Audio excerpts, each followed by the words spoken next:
दोस्तों electric board है वो बनाना एक इलेक्ट्रीशियन के लिए फर्स्ट काम है, या फिर जो इलेक्ट्रिसिटी का काम करना चाहता है या जो इसमें इंटरेस्ट रखता है, इसके लिए फर्स्ट स्टेज होता है, यानी कि इलेक्ट्रिकल बोर्ड बनाना और इसकी वायरिंग आना बहुत ही ज़रूरी है। तो देखो इसके सबसे बढ़िया बात यह है कि अगर आप पहली बार ही कर रहे हो ना, तो इसके जो कॉन्सेप्ट है ना, कॉन्सेप्ट क्लियर कर लो कि फेज का मतलब क्या होता है, न्यूट्रल कहाँ लगता है। अगर आप इस बात को एक बार पकड़ लेते हो ना, तो सेकंड टाइम की आपको कोई चीज़ें याद नहीं रखनी पड़ती और आप क्या ऑटोमेटिक करते चले जाते हो। तो देखो इसके लिए अपने को एक चाहिए टेस्टर, एक चाहिए अपने को वायर स्ट्रिप पर वायर छीलने के लिए, और अपने को थोड़ा चाहिए ब्लैक एंड रेड वायर, ठीक है, न्यूट्रल और फेज के लिए। तो बहुत ही मैं आपको इजी में बताऊँगा। अब देखो हमारे पास यहाँ पे 1 2 3 4 5 6 सॉकेट है, ठीक है, और 2 हमारे पास स्विच हैं। 2 स्विच से कंट्रोल करेंगे, यानी एक साथ हम 3 को कंट्रोल करेंगे, ठीक है। 3 सॉकेट को एक साथ कंट्रोल करेंगे। यहाँ पे आप 2 को कंट्रोल कर सकते हो, 1 को कंट्रोल कर सकते हो। मैं आपको जो वायरिंग बता रहा हूँ, तो एक साथ 3 जो हमारे सॉकेट है उसको कंट्रोल कैसे करेंगे वो बता रहा हूँ, ठीक है। तो हम इसको क्या करते हैं, सबसे पहले खोल लेते हैं। ये जो मैंने स्विच एंड सॉकेट है ना, ये पहले ही फिट कर रखे हैं, यानी ये निकाल के फिट करने होते हैं। ये जो यहाँ पे देखो नट बोल्ट यहाँ लगाने होते हैं, तो ये तो इजी है, इसमें तो टाइम वेस्ट करना गलत है। मेन है हमारी वायरिंग, यानी कि इन सब की वायरिंग कैसे करें। तो चलो करते हैं स्टार्ट। ये हमारा एक पीवीसी से बना हुआ बोर्ड है, तो आपको समझने में काफ़ी आसानी होगी। तो मैं एक एक चीज़ आपको थ्योरेटिकल बता देता हूँ साथ साथ, तो आप ज़्यादा अच्छे से समझ पाएंगे। आई थिंक मेरा मानना ये है कि आप चीज़ों को बेटर तरीके से समझ पाएँ, ताकि चीज़ों को आपको बार बार वीडियो देखने की जरूरत ही ना पड़े। कौन सा वायर कहाँ लगेगा, क्यों लगेगा। जब आप क्यों को समझ जाते हो तो चीज़ें आपके बिल्कुल डाउट क्लियर हो जाता है परमानेंटली। देखो यहाँ पर हमारे 2 चीज़ें बहुत महत्वपूर्ण है। ये देखो हमारे जो सॉकेट है, ये हमारा स्विच है। अब देखो हमारे पास एक आता है फेज, जिसके लिए हम हमेशा क्या करते हैं, रेड वायर को इस्तेमाल करते हैं, ठीक है। और सेकंड होता है हमारा न्यूट्रल। तो सिंगल फेज के अंदर जो न्यूट्रल होता है उसमें अपन ब्लैक वायर को यूज करते हैं, ठीक है दोस्तों। तो आपको समझना ये है कि ये मेन पर्पज सॉकेट का होता है। इस सॉकेट से हम आउटपुट लेते हैं, यानी कोई भी हमारा कंपोनेंट होता है, जैसे हमारे पास कूलर है, कोई फ्रिज है, या कोई मशीनें हैं जो इलेक्ट्रिसिटी से चलती है, या कोई आपके पास चार्जर है, कुछ भी है, उसमें क्या करते हो आप इसके अंदर कनेक्ट करते हो, उसको कनेक्ट करते हो, और इधर से आप स्विच को स्टार्ट करते हो, तो इसको फेज मिल जाता है। अपना जो संसाधन होता है वो आगे चलना स्टार्ट हो जाता है। कॉन्सेप्ट हमारा मेन यही रहता है। हमें करना क्या होगा, सबसे पहले इसमें जितने भी सॉकेट हैं इन सब को न्यूट्रल देना होगा, क्योंकि जितने हमारे यहाँ पे कंपोनेंट हम लगाएंगे उसको न्यूट्रल चाहिए होगा। और सेकेंड हमारा जो फेज है, जिसको हम अपने स्विच से कनेक्ट करेंगे। आई थिंक आप समझ गए होंगे।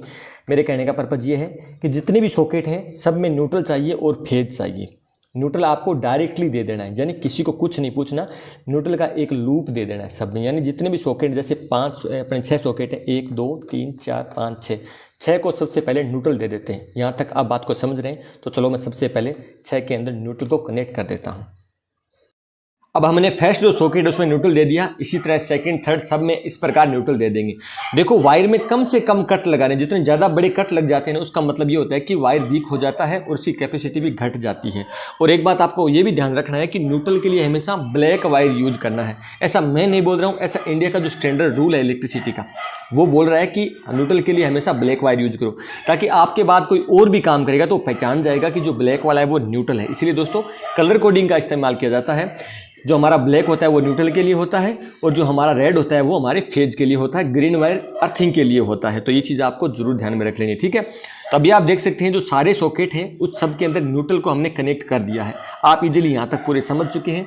मेरे कहने का सिर्फ एक ही तात्पर्य रहता है कि बच्चा जो चीज़ देखे वो पूरी समझ सके। सभी सॉकेट को हमने न्यूट्रल दे दिया है। न्यूट्रल में हमने किसी प्रकार के कोई भी स्विच को कनेक्ट नहीं किया। न्यूट्रल हमेशा डायरेक्ट होता है, ठीक है। तो देखो सब के सब जो हमारे सॉकेट है उसको न्यूट्रल मिल चुका है। तो न्यूट्रल मिल गया तो इसके बाद नंबर आता है हमारे फेज का, क्योंकि सिंगल फेज सप्लाई के अंदर न्यूट्रल और फेज 2 चीज़ होती हैं जो आपने जरूर कहीं ना कहीं से जरूर पढ़ी होंगी। और जो सिंगल फेज सप्लाई एसी हमारे घरों में आती है वो 230 या 240 वोल्ट एसी आती है। मैं कुछ चीज़ें आपको ज़्यादा बता रहा हूँ ताकि देखो आपको नॉलेज भी बढ़े, ठीक है दोस्तों। अब देख लीजिए न्यूट्रल का हमारा काम कंप्लीट हो गया, तो हमारा बचता है फेज। तो हमारे पास 2 स्विच है, मैंने आपको बताया। एक स्विच से हम 3 सॉकेट को कंट्रोल करेंगे, ठीक है। तो अब हमारा नंबर आता है फेज का। तो कैसे करेंगे, देखो फर्स्ट जो हमारा स्विच है इसके साथ इसको सॉकेट को, इसको और इसके पास वाले 3 को हम कनेक्ट कर देंगे। यानी इस स्विच को जब चालू करेंगे तो इस तीनों को सप्लाई आ जाएगी, चालू हो जाएगी। और जो सेकंड स्विच को चालू करेंगे तो आगे वाले जो 3 हैं उन तीनों के अंदर सप्लाई है वो चालू हो जाएगी, यानी हमारे कंपोनेंट हैं वो चल जाएंगे। तो हमारा नंबर आता है फेज का। तो सबसे पहले जो दोनों हमारे स्विच हैं उन दोनों के नीचे हमें फेज देना है। अब एक बात का हमेशा ध्यान रखना है कि जो हमारा स्विच होता है ना उसके नीचे हमारा फेज कंटिन्यू रहता है, यानी हम सिर्फ स्विच से कंट्रोल करते हैं सॉकेट को।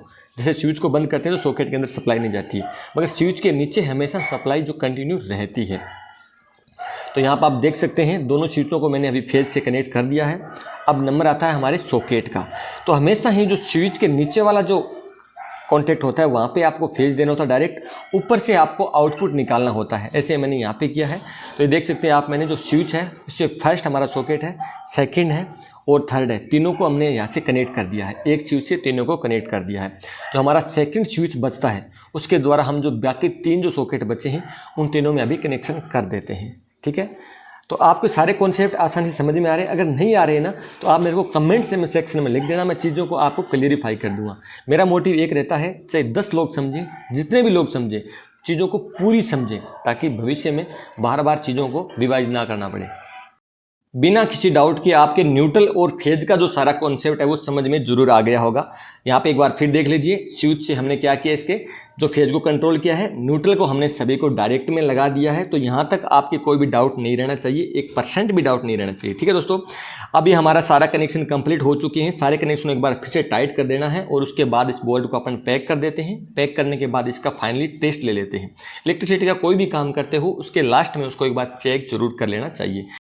अभी हम टेस्टर की सहायता से सभी के अंदर सप्लाई चेक करेंगे, यानी प्रॉपर समय सप्लाई आ रही कि नहीं आ रही। इससे आपको कंपोनेंट या चार्जर वगैरह लगा के भी आसानी से इसको चेक कर सकते हो। तो यहाँ पे देख सकते हो, यहाँ पे जो हमारा टेस्टर है वो ग्लो कर रहा है, यानी प्रॉपर यहाँ पे सप्लाई आ चुकी है। अगर आपको वीडियो अच्छा लगा तो आप वीडियो को लाइक जरूर कर देना। ये